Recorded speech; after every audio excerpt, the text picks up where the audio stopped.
Okay, so welcome everybody. Welcome to Daisy as well, because she's joining us for the first time today, and I'm very excited to have you here. Also, to all of the other people from the consortium, I saw there is a lot of people also from other work packages. I guess this is an exciting topic for all of you, so very welcome to everybody. Yeah, the topic of today is finance and funding. So we're going to look at funding structures and especially onto how we can set up financing sustainably for the sustainable food system. Sorry, for the food sharing initiatives. We have BH Food with us today and also Utrecht. So I'm very excited to have one city, one initiative talking about this topic. I wanted to give you a quick intro into the topic. We have a couple of minutes left because I think this is more related to funding, but I think it's a very important issue on thinking about who makes decisions about funding. So either if we look at private funding or we look at public funding, we always want to maybe, give it a reflection on how are these call texts designed, how is it decided who gets the money. And I wanted to bring in one, I think, good practice example from Healthy Food, Healthy Planet, who's pioneering in participatory grant making. So what they are doing is actually, they don't just have the funders who decide upon the projects that they are going to fund, but they are designing kitchen tables where they meet a couple of times a year. And then they have 3 civil society organizations and 3 funders. And it's a very non-hierarchical governance process because both all of these stakeholders in the group have the same right to vote. So I think this is a very interesting example when we think about how money gets, how it's decided, like who gets money for their projects. And that's it already from my side. That's good because we lost a bit of time. And I'm already gonna give the word to Helen, I think. Helen, are you gonna do the presentation? Great. As this is the first time for us to do a Cultivate presentation, I thought I'd tell you a little bit about Brighton. We are a city by the sea on the south coast of England, about an hour south of London. We're a popular tourist destination. We're surrounded by the South Downs, which is a site of nature conservation interest, used for sheep grazing. And we live in a very expensive city. So many of our communities are suffering from food insecurity. So Brighton and Hove Food Partnership is a not-for-profit. We work all across the food system. We help people cook, grow their own, eat a healthy diet and waste less food. We coordinate the city's food strategy with multiple stakeholders. And we also coordinate our own food sharing initiatives, as well as supporting other projects in the city. So I thought I'd make this diagram, which is a bit of a crazy one, about all the different food sharing initiatives that we help support. So I'll start with where food is grown and produced. So we support about 70 community gardens in the city. Also, we run 3 of our own community gardens. We take people out of the city to experience nature and visit local farms. We also arrange to sell produce from local farms, like we have a meat sharing scheme. Where food might otherwise be wasted, we coordinate a surplus food network, which is a partnership of projects distributing surplus food, where we sometimes preserve some of that food, and we also support gleaning in the region. All the food that's collected goes into supporting a range of emergency food projects. We have a network called the Emergency Food Network that supports about 50 organisations now. This is a range of things like food banks or affordable shops. And when the food's cooked, we have community meals in the city. We support a Meals on Wheels provider, have lunch clubs, cafes. We also run a community kitchen, which my colleague's going to talk about in a bit. So we also, and when anything that's kind of any surplus sort of scraps might come out of that, we have about 58 community composting schemes in the city, which are run by separate community groups. So as this is about funding and finance, I thought I'd show you our kind of funding makeup. We get lots of different funding from different sources. So most of it's kind of grants and things like that from trusts and foundations. We also sometimes get commissions from the local council. As you can see, back in 2018, that big pink wedge there was a public health contract that we had with the council about weight management. And at that point, we lost that contract, which was quite worrying for us as an organisation. So the board made a strategic decision to try and up our traded income to be a bit more sustainable. So from that point, we went from having the little purple wedge there, we went from having 3% traded income to about 17% now. I started in a couple of years ago. That we had to be quite strategic about that, because obviously as an organisation it meant changing the way that we run quite a lot. So we had to prepare our staff, thinking about providing training, also had to think about preparing our audience for us to be working in a different way. And obviously as a charitable organisation, all of our work can be traded, so really it was where we might see potential in that. So one of the things that we have as a social enterprise is our community kitchen. So I'm going to pass over to my colleague Jo, who's hopefully in the room. I am. So yeah, this is a picture of the community kitchen. I'm sitting inside there at the moment. So just to give you a bit of context, the food partnership for a long time before the community kitchen has been teaching people how to cook. So our team of community cookery leaders would go out into the community, into like church halls or village centres, community centres, with like gas hobs and all the equipment in their cars, with a team of volunteers, and kind of set up kitchens in community centres to deliver cookery classes to adults with learning disabilities, older people with dementia, people on low incomes. And it ran really well for a long time, and we're huge fans of that kind of work. But we realized that in order to develop that work, we would need to find our own home, because so often with these buildings, that the heating would break or the oven would break, and there were lots of obstacles along the way. So we did a big crowd fund, and with some grant funding, we opened the community kitchen in 2018. And this is on a main street in Brighton. Brighton is a seaside town, and so it's on the main street from the train station, which has got a big London connection, down to the seafront. So it's really visible and accessible. We looked at quite a few venues before then, but they were kind of, somewhere on the 5th floor of something. And we thought, we already are, we want to work with people who are hard to reach, so we need to make ourselves really easy to find. So this is hence why we're on the main street. And I think we can go on to the next slide, Helen. Thank you. So we run the cookery as a social enterprise. So there are kind of two fairly distinct areas of our work which kind of meet in the middle. So as I mentioned before, we run our community cookery classes. So these are low cost or pay by donation classes that we run regularly throughout the week. Some of those might run for like 5 weeks and are quite sort of skills-based classes, maybe focusing a week on bread, a week on quick dinners, a week on breakfast. And then some of them are one-off classes, so single standalone classes. And something that we've been doing quite a lot of over the past 18 months is what we call low energy cookery. And this is to support people who are really struggling with their household fuel bills. So we will teach them how to make simple meals and snacks that require no cooking, or the maximum of 15 minutes on a hob. And we also teach them how to use a slow cooker, and we received some funding that we were able to buy some slow cookers and give people to take home.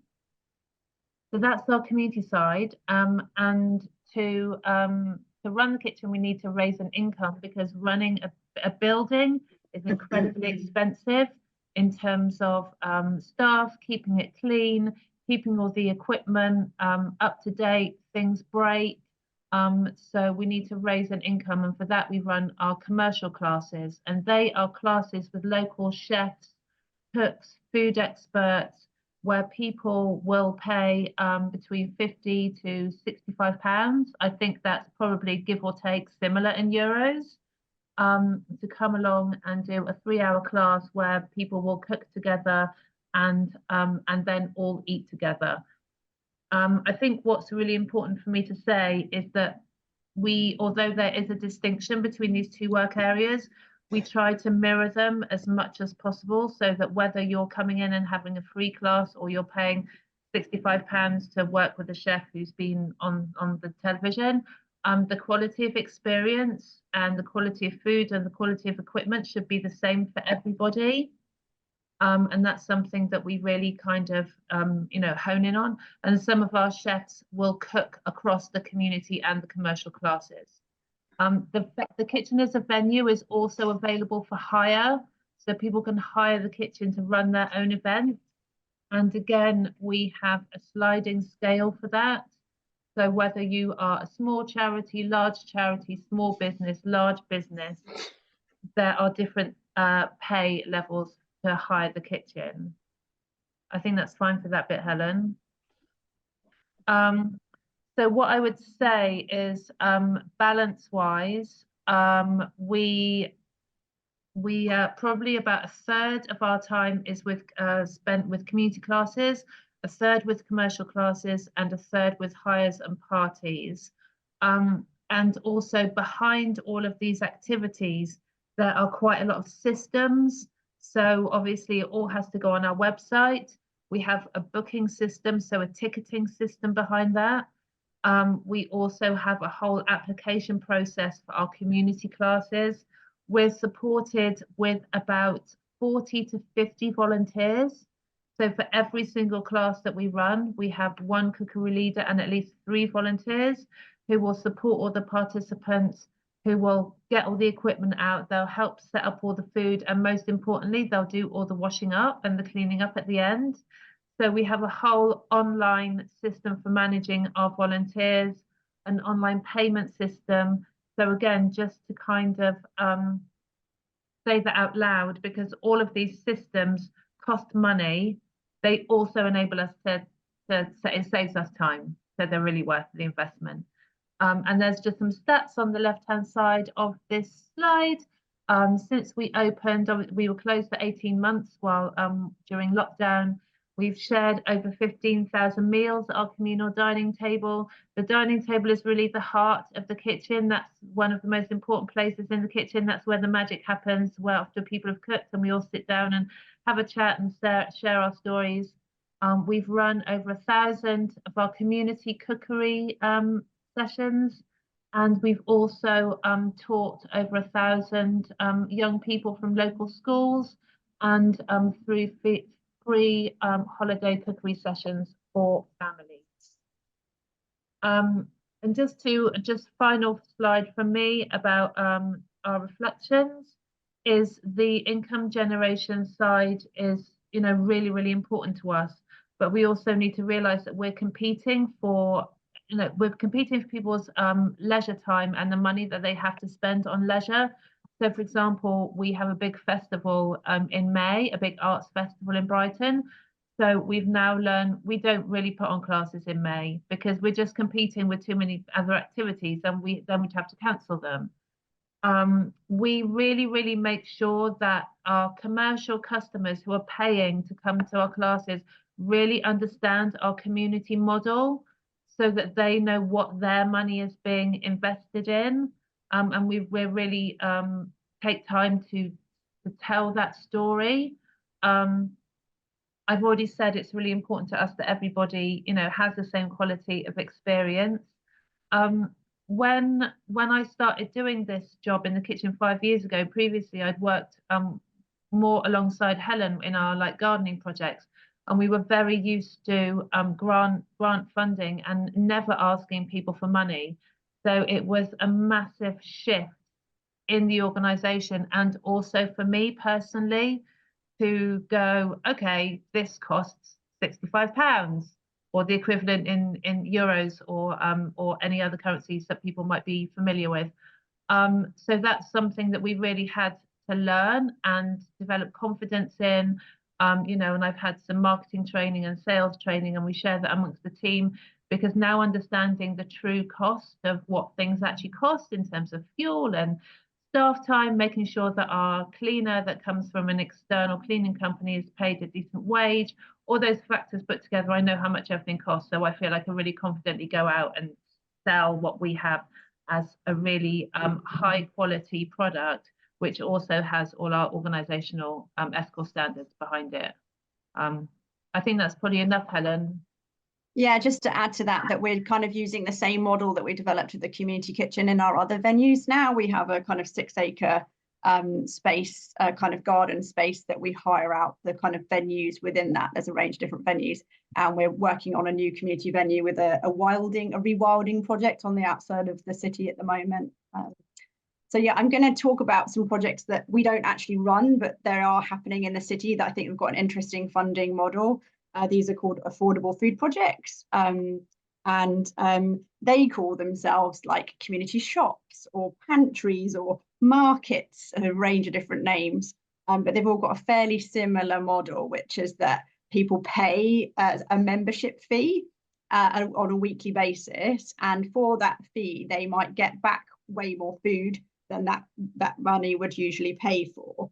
For some of them, that might be like going into a market and going around and picking food, and for others it's like a fruit and veg box delivered to their door.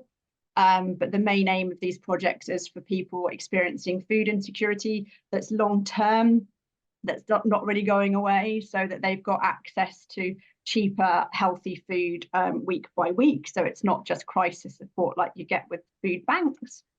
And during the pandemic, we got a big grant funding from the National Lottery, which is one of the UK's major funders.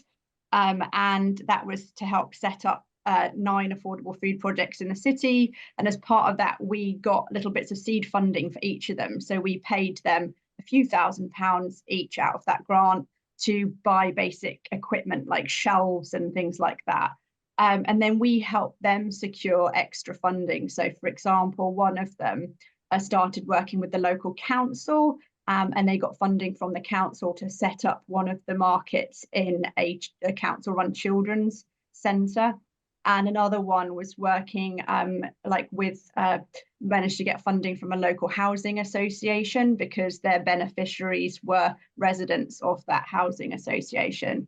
And then we helped them kind of connect with each other and support each other in regular like networking meetings, and we help them get enterprise support training and things like that to kind of develop their models.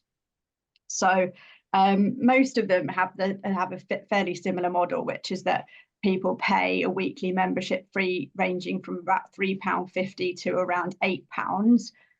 If people can afford to pay more, they are asked to pay more as a solidarity model. They get most of their food from surplus food sources, so food that would otherwise have gone to waste. But the reason that they can use this food is because the membership fee means that people aren't actually paying for their food, they're paying to the organisation itself. So that means that they can still get donations from shops and things like that, and they're happy to donate. They use the income from the membership to buy in extra healthy food, because often surplus food sources can be quite hit and miss about whether you get a good range of food. And it also pays a little bit towards core funding as well. So things like insurance or like renting the venue that they might be in. Obviously, it doesn't pay for everything. They still usually need to get extra money and sponsorship, which will pay for staffing, which is the major cost that doesn't really get funded through that model. Helen, just a heads up that we have to move on soon. Okay, no, that's fine. Okay, so with the network itself, we've helped redistribute surplus between the organisations. So, and we've also explored bulk buying food together to get savings from buying in bulk. We've also explored sourcing local food from our local agroecological producers. And we've been connecting members, taking them out to the countryside to connect them with the land and where the food is produced. So that's it from me. I was just going to say that it's not, obviously having a very mixed model of funding is very time consuming, and it's, we have a lot of reporting and things like that to manage. So it's just about trying to work out how we can raise enough to cover not just the fundraising activity in itself. But obviously this lovely diagram shows all the lovely benefits of food sharing initiatives. So yeah, I'll stop right there unless you want me to talk about my challenge yet, or shall I wait on that one? I think we have some time later to talk about the challenge. Thank you so much, Helen, for now, and also to Joe to join us today. Yeah, I found it particularly interesting to see how you have somehow built up kind of a solidarity payment system with your cooking classes. So that's super interesting. And I want to open up to the group. If you have any questions, we have some 8 minutes left for questions. Yeah, I mean, if no one else has a question, I have a question. Thank you for the presentation. My question would be both to Joe and to Helen. You decide who would like to answer. I was wondering more about the public funding side, the one that you get from some governmental institutions. How often do you have to reapply for that? Is it on an annual basis? And in addition to that, do you know how decision is made? Like, what do you as an organization, or like what FSI should do in order to get that funding going for a longer term? Yeah, we have a range of different funds locally. So one of the major bits of funding that comes from the local authority here is called the Third Sector Improvement Grant. And that runs on a 3-yearly cycle. So, so if you don't get it, then you're going to have to wait quite a long time before you can get it again. And the competition for that is really, really tight in the city, actually. And actually, this next time they do it, they're going to reduce the amounts that we can get massively because of funding issues. There's a question whether it would run again. We've also had money that's kind of got trickled down from the government around COVID. So there was quite a few bits of money that came through. And those would usually renew on a yearly basis. So, and we didn't necessarily need to apply for that because we work very, very closely with the local council. So where they've seen that there's particular things that they need help with, they've been able to sort of divert some of those funds into helping us with our kind of food-based COVID response and the work on the emergency food network there.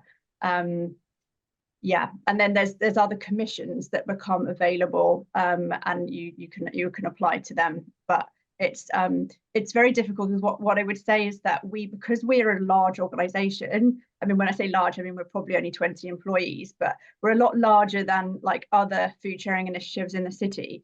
That they don't probably have the skill or the time to do these really big applications.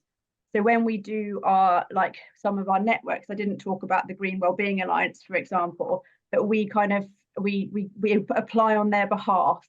There might be a kind of consortium of maybe 8 different projects, and we do the bid and the application and pay for the coordination, and then they might each get maybe £5,000 to £10,000 or something like that to deliver on different aspects of the work. Thank you.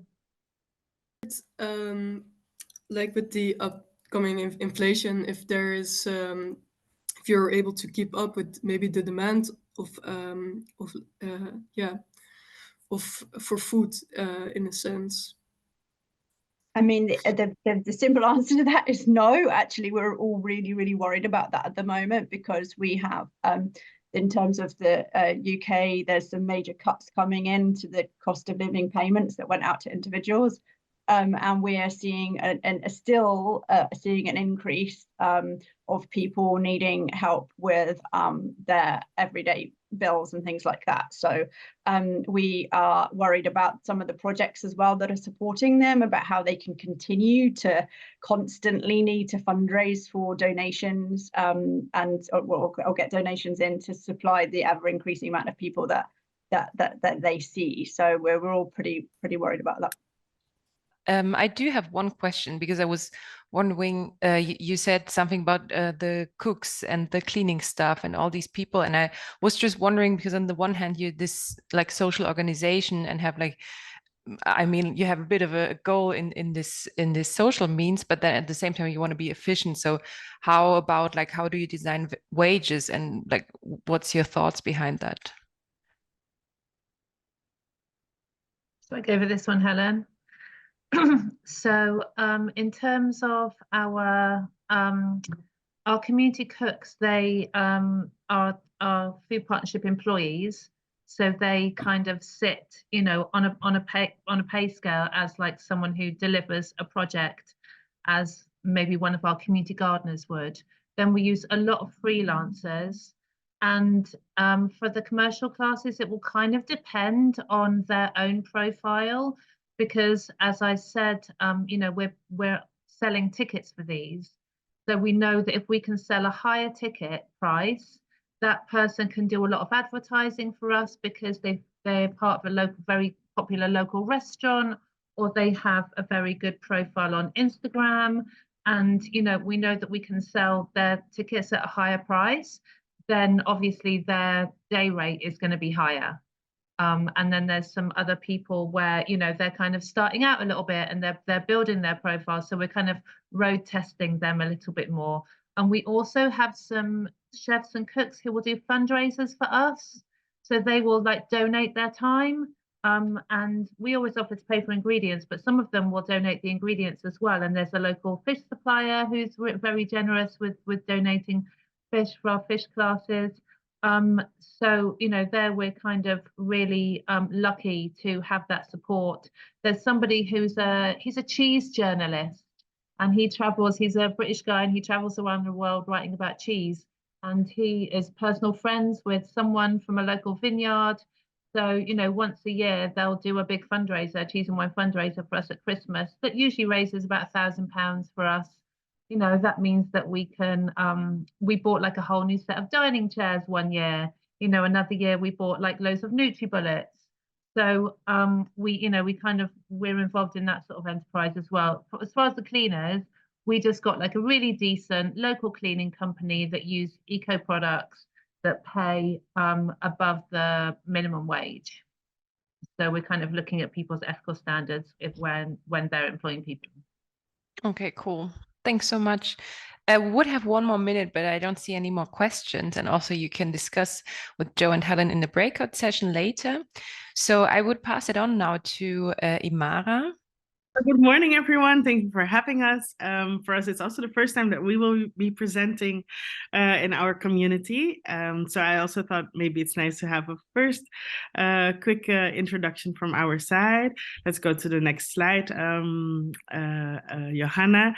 So we're from the city of Utrecht, of course. So what I thought is I will first introduce our team who's here with us today, and then share a bit more about what we're doing in the city around food, where we mainly have a more facilitating role. That's the way we see it as a city, but also have a role in funding possibilities. So that's what we'll be sharing with you today. Yeah, let's go to the next slide, please. Another one. So yeah. And today our team is quite small because food is touching upon so many different policy topics, which you will see in a bit. Within the municipality, I work in the Cultivate team with like about 8 colleagues at the moment. But today I have with me Miriam, who's an EU funding advisor, just like I am. And she's more specialized in circular economy and earth systems, and her background is in earth systems governance. So I'm really pleased that we've included her into our team since this summer. And we have Jeroen Schenkels with us, who, well, to me, is like my personal, no, not personal, our local green guru. I see him as a little wizard supporting all these patches of green within the city wherever it's possible.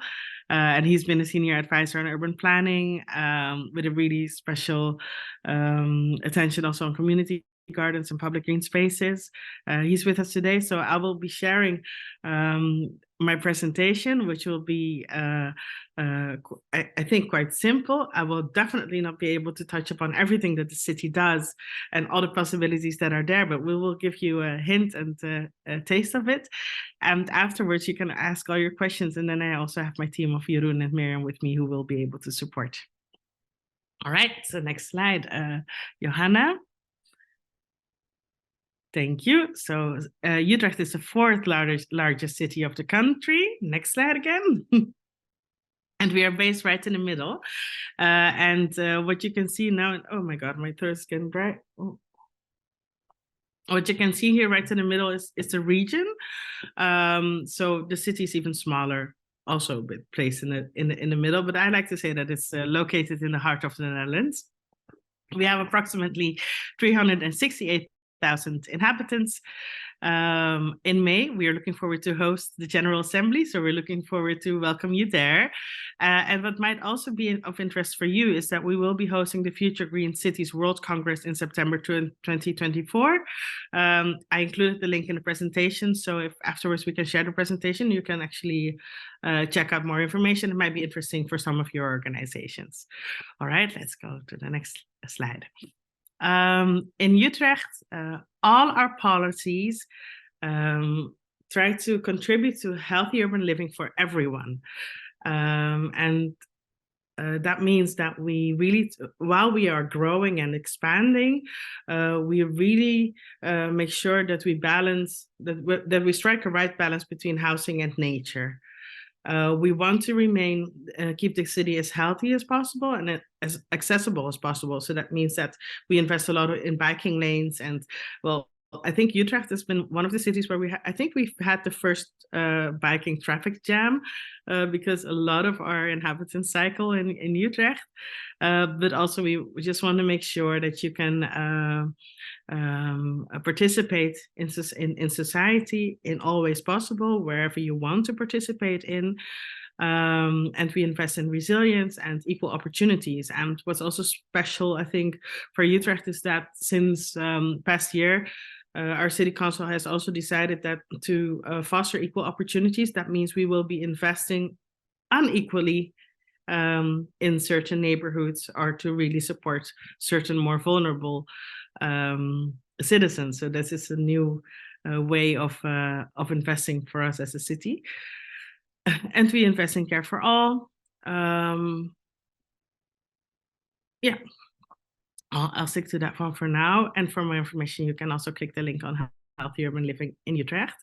So that's like our main pillar and framework. And when it comes to food and food sharing initiatives, as a city, we mainly have a role, like I just said, as a facilitator. And where we do also have some funds for food sharing initiatives. I'll touch on that a bit later. I think the biggest role that we have and the thing where we can achieve most impact is enabling the preconditions for food sharing initiatives through our policies. And these different policy fields are based in different departments. So we work with the healthy living environments, has a lot to do with that, circular economy, social development and society, and social return on investment. I'll dive into that a bit deeper in the next slides. Johanna? Yes. So in the field of healthy living climate and environment, it becomes very concrete.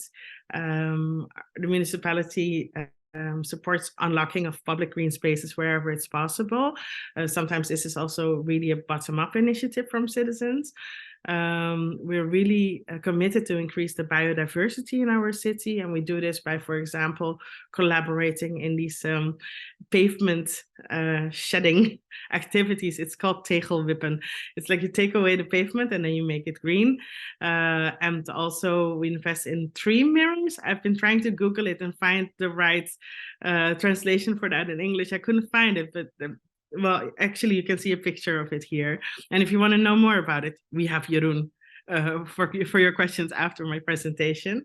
And I think one of the biggest things that we do is that we enable self-management. And that's something you will get to see back again when we discuss Rijnvliet, the edible neighborhood as well.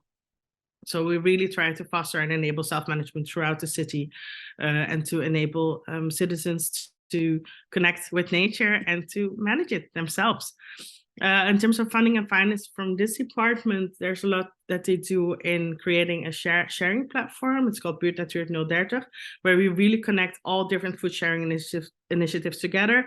On the one hand, to raise awareness, to inspire others, but also so that they can find themselves and collectively also start up activities which they do. And they can share information amongst one another as well. We invest in nature and environmental education through funding as well, to make sure that all children in Utrecht at least know where food comes from and that they've had touch with a garden and growing foods. We have, well, with the initiative fund, I'll get back up to later. And we the voluntary care I'll get back on later as well. And well, through green and public space policy, there are also some funds possible for these greening activities. Next slide again, Johanna. Well, like I said, our city is growing. So in our vision and strategy for 2040, you can see this image back where you can really see how we really try to strike the balance between housing and nature. We want to ensure this green view from all homes, close proximity to public gardens, neighborhood parks, playgrounds, but also ensure a green corridor. Is that when you need to travel from one place to another, you can actually do that through nature. But also if you want to go out of Utrecht into other regional cities or towns, you can do that by cycling through the green surrounding the city. Let's go to the next slide again. Again, Jeroen, for all your questions on this. And a bit more concrete, like really within the neighborhood. Of course, as a city, we have a role in building neighborhoods at the moment. And that's where we try to really strike that balance between green and housing. And I think the Edible Neighborhood Rijnvliet, which you will be visiting in May, is a great example of this. It's an edible neighborhood. It was inspired by the former people who used to live there. They thought it would be nice that the Rijnvliet would become an edible neighborhood, and the municipality really responded to this. So all the green, so all trees and everything, all the bushes and everything is edible, either by human beings or by animals. And so we have 15 acres of edible public green, and we have the food forest in an integrated ecosystem there. It's still growing at the moment as we speak, but hopefully in May you can see it in bloom. And in the edible neighborhood, I think what's really interesting there is that we really, of course, try to again connect the inhabitants, the residents, with the green around them, but we're also looking forward to find ways where we can support them in self-managing the green, and in the same time we also hope to foster social cohesion in the neighborhood through these initiatives. If you have more questions on that a bit later, but as today we're focusing on funding and finance, I'll keep it there, and next week we will also be sharing more about approaching the neighborhood members and their actions there. So yeah, thanks, Jana. Let's go to the next slide. That's a good idea of you. You can also manage my time this way a little bit. You just if I carry on too long. Within the field of healthy living environments, this is actually a different department than the one who's really focusing more on climate and the green public spaces. This is like the health department is also involved in these enabling preconditions, and that is that we're active within a national city deal called on food, and we are piloting the building of a circular neighborhood, Cartesius. So we really try to build everything based around circular economy, and we want to create a healthy environment there. And healthy environment means including public gardens, of course, spaces where you can reconnect and work together, grow food together, share food together. But we also really want it to be healthy. However, what we're dealing with now is some national legislation where we cannot prevent unhealthy food providers to locate themselves in this neighborhood yet, and that of course gives us a bit of attention when we want to try to foster this really healthy environment, because we realize that on a psychological level it's hard to keep making the right and healthy choices if the marketing is really focusing on something else. So we're participating in the city deal together with national government on this. So I hope to keep you posted on whatever comes out of that later on. Imara, just a heads up, we have 3 more minutes. Oh, I gotta run. Is that the 15 minutes? Okay, good. Yeah. We invest in healthy school lunches, as you can see, only in 3 schools at the moment. We do see a growing need, but it's also based on national legislation and funds where we can help. But as you can see, if we invest in school lunches, these schools can work with some really interesting food sharing initiatives, which also connect the children to the green. Okay, next slide. Let's run. Let's go into the funds. Yeah. Circular economy is another policy field that really touches upon well, food sharing and mostly about redistribution of waste, but we don't call we don't call well, leftover food waste. We only see resources in our circular vision. We invest in shorter supply chains, and we really aim to inspire both businesses as residents on by creating this. Well, by pointing out sharing platforms that we have in the city, by pointing out ways that we can prevent food waste, and by also having our own role in that, of course, when it comes to waste management, and by really trying to support and inspire businesses and residents to lower their CO2 output. Yeah, good. I'll keep it going. I'll keep it short. There are lots of funds. We found out to really support food sharing initiatives. We found out a lot of funds come from the Social Development and Volunteer Initiatives Department, because food is just a great way to connect others. So mostly in a lot of the neighborhood centers, there are a lot of cooking and sharing activities placed, which are funded also through the municipality. But I think it's really important to realize that every euro that we as a municipality spend, we want to have like the maximum amount of impact, which yeah, on the policies that we are responsible for. Let's go to the next slide again, Johanna. So now to give you a quick overview of the real concrete funding possibilities for a real food sharing initiative, is that we have the initiative fund. This is really for bottom-up initiatives from neighborhoods, residents themselves. They can hand in their ideas at the neighborhood center itself. So that's a possibility for food sharing initiatives. That there's a big pot for the voluntary care for each other. So a lot of food sharing initiatives are funded through voluntary care for each other. One of the examples is Buurtbak, for example, which picks up leftover foods from supermarkets and restaurants, and they cook with it. And as you can see, Dean and Anna Maria from our Cultivate team did that together with Miriam during Dean's visit in October, and they cook with it, and then they share it again with the neighborhood. And there's some budget possible for food banks through the poverty prevention budget, but it's also good to realize that in Utrecht we really try to see food banks as like really the emergency care, and we hope that a lot of people get supported soon enough that they will not need to use food banks, and that they can really participate fully again.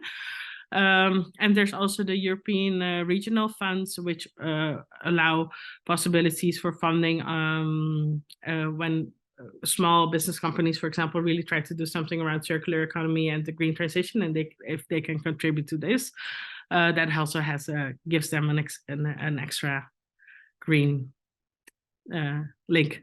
Yeah, actually, if food sharing initiatives or anyone actually tries to apply for funds, most of our funding regulations include these social clauses. So you really have more chance to receiving a fund if you have more people that you can connect to the initiative or support through the initiative, through voluntary care, of course, but also in terms of public procurement. If we are buying something as a municipality ourselves, we also put in these social clauses where we really like it if a company is working with people with a distance to the labor market, for example, or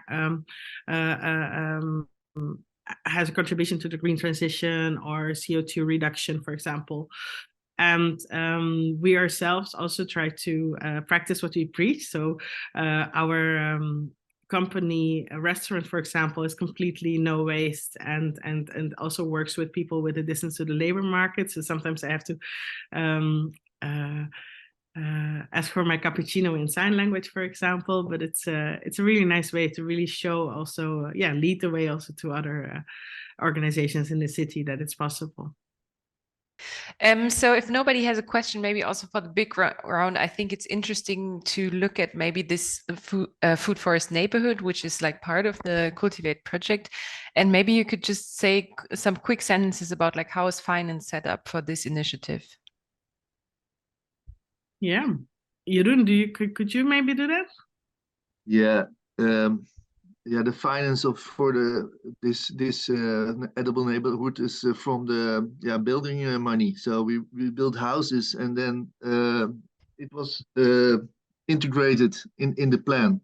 So the initiative came before there was any district built. So it was financed by the municipality.